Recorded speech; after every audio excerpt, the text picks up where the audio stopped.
नमस्कार, मैं हूं सत्यपाल और आप देख रहे हैं CWB हिंदी न्यूज।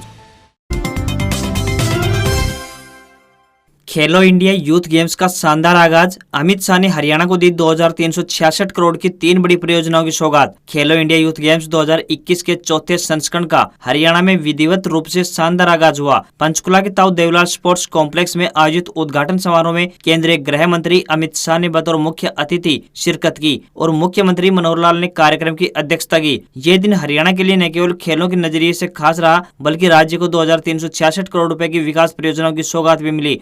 केंद्रीय गृह मंत्री अमित शाह और मुख्यमंत्री मनोहर लाल खट्टर ने लगभग 997 करोड़ रुपए की लागत से यमुनानगर में बनने वाले गुरु तेग बहादुर साहिब राजकीय मेडिकल कॉलेज तथा लगभग 945 करोड़ रुपए की लागत से राजकीय मेडिकल कॉलेज कैथल का शिलान्यास किया। इसके अलावा उन्होंने हरियाणा द्वारा जिला फतेहाबाद में 2800 मेगावाट गोरखपुर हरियाणा अणु विद्युत परियोजना के लिए जलापूर्ति चैनल प्रणाली के निर्माण की भी आधारशिला रखी। केंद्रीय मंत्री का धन्यवाद करते हुए मुख्यमंत्री मनोहर लाल खट्टर ने कहा कि सरकार का प्रयास और विजन प्रदेश के हर नागरिक को सर्वोत्तम स्वास्थ्य सेवाएं प्रदान करना है। मुख्यमंत्री मनोहर लाल ने कहा है कि हमने प्रदेश के हर जिले में मेडिकल कॉलेज खोलने की घोषणा की थी। अब प्रदेश का कोई भी ऐसा जिला नहीं है जहां मेडिकल कॉलेज न हो।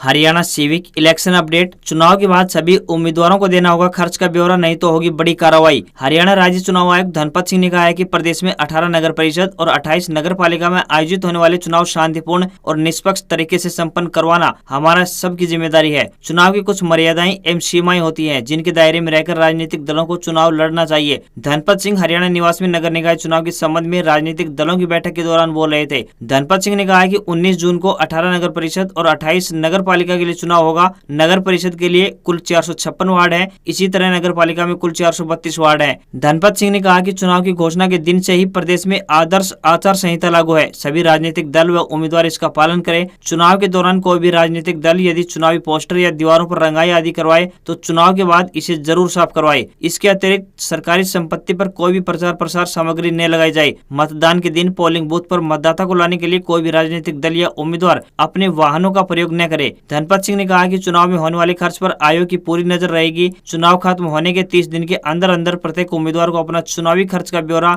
जिला उपायुक्त कार्यालय में जमा करवाना होगा। ऐसा न करने वाले उम्मीदवारों को आगामी 5 सालों के लिए अयोग्य घोषित कर दिया जाएगा।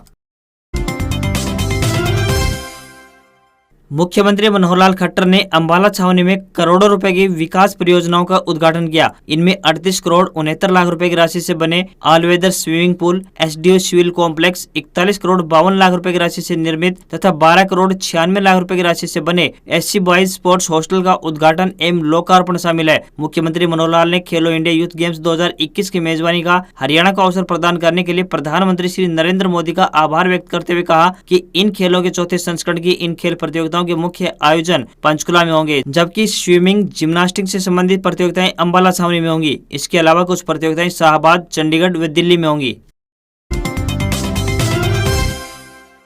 हरियाणा निकाय चुनाव को लेकर जननायक जनता पार्टी ने पोस्टर का फॉर्मेट जारी कर दिया है, जिसमें निर्देश जारी किए गए हैं कि जजपा के पोस्टर में भाजपा के वरिष्ठ नेताओं की भी फोटो लगानी होगी। जजपा ने चुनाव प्रचार के लिए पोस्टर फॉर्मेट जारी किया है। ये निर्देश जेजेपी प्रधान महासचिव दिग्विजय चौटाला ने जारी किए, जिसमें कहा गया है कि जननायक जनता पार्टी के सभी पदाधिकारियों और कार्यकर्ताओं को सूचित किया जाता है कि जहाँ जहाँ जेजेपी के प्रत्याशी नगर परिषद या नगर पालिका का चुनाव लड़ रहे हैं, वहाँ लगने वाले flex, hoarding, poster, digital poster में सबसे ऊपर चौधरी देवलाल, बाबा साहेब डॉक्टर भीमराव अंबेडकर के फोटो के अलावा एक तरफ प्रधानमंत्री श्री नरेंद्र मोदी, गृह मंत्री अमित शाह, बीजेपी के राष्ट्रीय अध्यक्ष जेपी नड्डा, मुख्यमंत्री मनोहर लाल खट्टर, बीजेपी हरियाणा प्रभारी विनोद तावड़े, बीजेपी प्रदेश अध्यक्ष ओम प्रकाश धनखड़ और दूसरी तरफ जेजेपी राष्ट्रीय अध्यक्ष अजय चौटाला, उप मुख्यमंत्री दुष्यंत चौटाला, जेजेपी प्रदेश अध्यक्ष निशान सिंह, विधायिका नैना चौटाला, राष्ट्रीय वरिष्ठ उपाध्यक्ष डॉक्टर केसी बांगड़, राष्ट्रीय संगठन सचिव राजेंद्र लितानी के फोटो प्रोटोकॉल के हिसाब से जरूर लगाएं।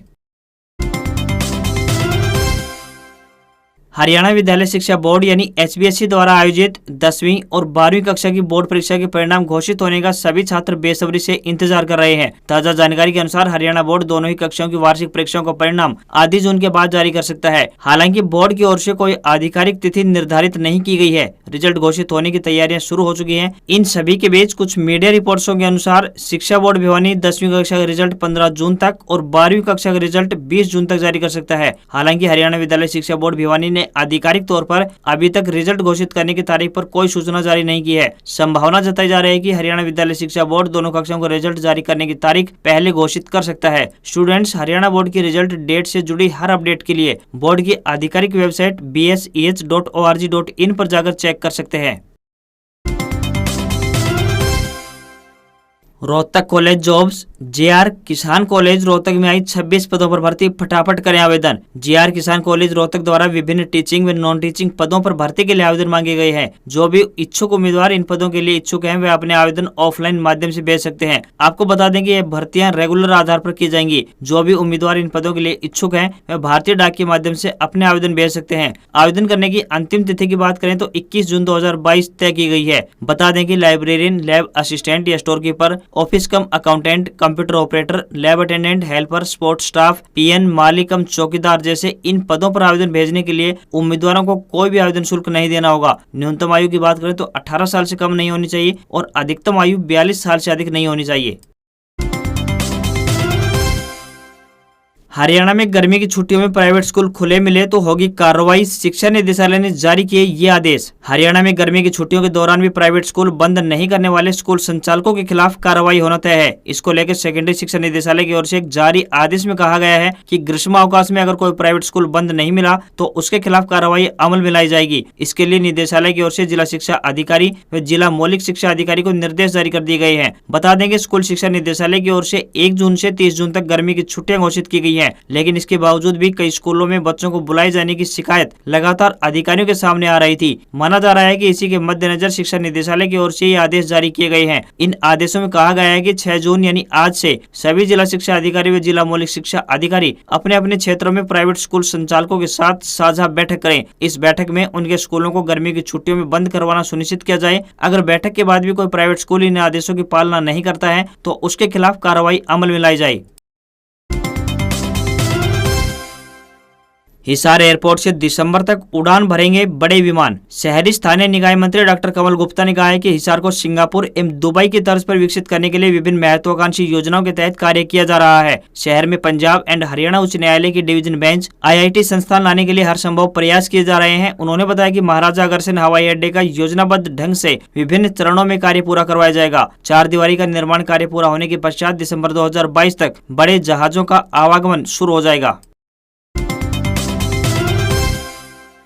खुशखबरी, ग्रुप सी और ग्रुप डी के 22,600 पदों को भरने की तैयारी में हरियाणा SSC चुनाव आयोग की अनुमति का इंतजार। लंबे समय से सरकारी नौकरी की बाट जो रहे युवाओं के लिए खुशखबरी है। बता दें कि पिछले लंबे समय से प्रदेश में सरकारी नौकरी के लिए कोई भर्ती नहीं हुई है, जिससे इन भर्तियों के लिए तैयारी कर रहे युवाओं का इंतजार लंबा होता जा रहा था। प्रदेश के युवा भी सरकार से लगातार भर्ती निकालने की मांग कर रहे थे। ऐसे में इन युवाओं का इंतजार बहुत जल्द समाप्त होने जा रहा है। हरियाणा स्टाफ सिलेक्शन कमीशन यानी HSSC ने विभिन्न विभागों में बोर्ड निगमों में खाली पड़े पदों को भरने के लिए 22,600 पदों पर भर्ती करने का एक बड़ा फैसला लिया है। खट्टर सरकार ने भर्ती प्रक्रिया को अपनी स्वीकृति प्रदान कर दी है, लेकिन राज्य में स्थानीय निकाय चुनाव होने हैं, तो ऐसे में भर्ती प्रक्रिया शुरू करने से पहले हरियाणा SSC ने राज्य चुनाव आयोग से अनुमति मांगी है। बता दें कि राज्य चुनाव आयोग की ओर से इस पर अभी तक कोई बड़ा फैसला नहीं लिया गया है, लेकिन जानकारी निकलकर सामने आ रही है कि चुनाव आयोग जल्द ही स्वीकृति प्रदान कर सकता है। हरियाणा के CM खट्टर ने डायल 112 की समीक्षा बैठक में लिया फैसला, 3,500 ड्राइवरों की होगी भर्ती। हरियाणा के मुख्यमंत्री मनोहर लाल खट्टर ने कहा है कि हरियाणा पुलिस में विशेषज्ञ ड्राइवरों की संख्या बढ़ाई जाएगी और हरियाणा डायल 112 कार्यक्रम के सुचारू और प्रभावी संचालन के लिए ड्राइवरों को तैनात किया जाएगा। मुख्यमंत्री मनोहर लाल ने 1500 चालकों को पुलिस में SPO यानी विशेष पुलिस अधिकारी के रूप में भर्ती करने के निर्देश जारी किए हैं। इसके अलावा 2000 SPO यानी भूतपूर्व सैनिक और अर्धसैनिक की भर्ती के भी निर्देश दिए हैं। घर बनाना है तो अब देर न करें, सरिये के रेट में आ गई है ऐतिहासिक गिरावट। घर बनाना है या रिपेयर करना है तो ये सबसे बेहतरीन मौका है। फिलहाल सरिये के रेट में ऐतिहासिक गिरावट आई है। सरिया का रेट पिछले 5 साल के सबसे कम स्तर पर पहुंच गया है। पिछले दिनों हुई बढ़ोतरी के बाद अब एकदम सरिये के दाम गिर गए हैं। सरिये की कीमतें लगातार नीचे जा रही है। पिछले 1 महीने में सरिये के रेट 9,000 रुपए प्रति टन गिर गए हैं। बढ़ती महंगाई के बीच ये एक राहत भरी खबर है। आने वाले दिनों में इसमें भी कमी देखने को मिल सकती है। लोहा व्यापारियों का कहना है कि महंगाई के दौर में सरिया और सीमेंट की कीमतें कम होने से खरीद बढ़ गई है। अब गांव में ही मिलेगी ट्रेन की टिकट, नहीं जाना पड़ेगा स्टेशन। भारतीय रेलवे ने ट्रेन टिकट के नियमों में बदलाव करते हुए गांव और स्टेशन से दूर रहने वाले लोगों को एक बड़ी सौगात दी है। अब गांव में और स्टेशन से दूर रहने वाले लोगों को ट्रेन की टिकट लेने के लिए स्टेशन जाने की आवश्यकता नहीं पड़ेगी। अब उन्हें गाँव में ही ट्रेन की टिकट मिल जाया करेगी। भारतीय रेलवे ने यात्रियों की सुविधा बढ़ाने के लिए एक नई टिकटिंग की व्यवस्था शुरू की है। बता दें कि रेलवे ने देश भर में 45,000 डाकघरों में टिकट बुकिंग की व्यवस्था की है। यात्री बिना किसी परेशानी के यहाँ से टिकट ले सकते हैं। गौरतलब है कि स्टेशन से दूर दराज में रहने वाले लोगों की सुविधा को ध्यान में रखते हुए डाकघरों में रेल आरक्षण कराने की सुविधा प्रदान कर दी गई है, ताकि रेल रिजर्वेशन के लिए लोगों को भटकना न पड़े। इन डाकघरों में रेल आरक्षण बुकिंग का कार्य डाकघर के प्रशिक्षित कर्मचारियों द्वारा किया जाता है। देश में सैनिक स्तर पर भर्ती की पूरी प्रक्रिया में एक बड़ा बदलाव होने जा रहा है। सेना में भर्ती के नए नियम लागू किए जा रहे हैं। भारतीय थल सेना, वायुसेना और नौसेना में अब सैनिकों की सभी भर्तियां टूर ऑफ ड्यूटी के तहत होंगी। योजना के तहत 3 सेवाओं थल सेना, नौसेना और वायुसेना में भर्ती की नई प्रणाली में कुछ परिवर्तन प्रस्तावित किए गए हैं। मीडिया रिपोर्ट्स की माने तो टूर ऑफ ड्यूटी के अंतिम प्रारूप पर बहुत चर्चा हुई है और कुछ नए सुझाव प्रस्तावित किए गए हैं। इसकी घोषणा जल्द की जा सकती है। नए नियमों के तहत सेना में 4 सालों की भर्ती होगी और इसके बाद सभी को रिटायर कर दिया जाएगा। हालांकि इनमें से 1 महीने के अंदर 25% को वापस पूर्ण सेवा के लिए शॉर्टलिस्ट किया जाएगा। नई भर्ती योजना की घोषणा अब किसी भी दिन होने की उम्मीद है।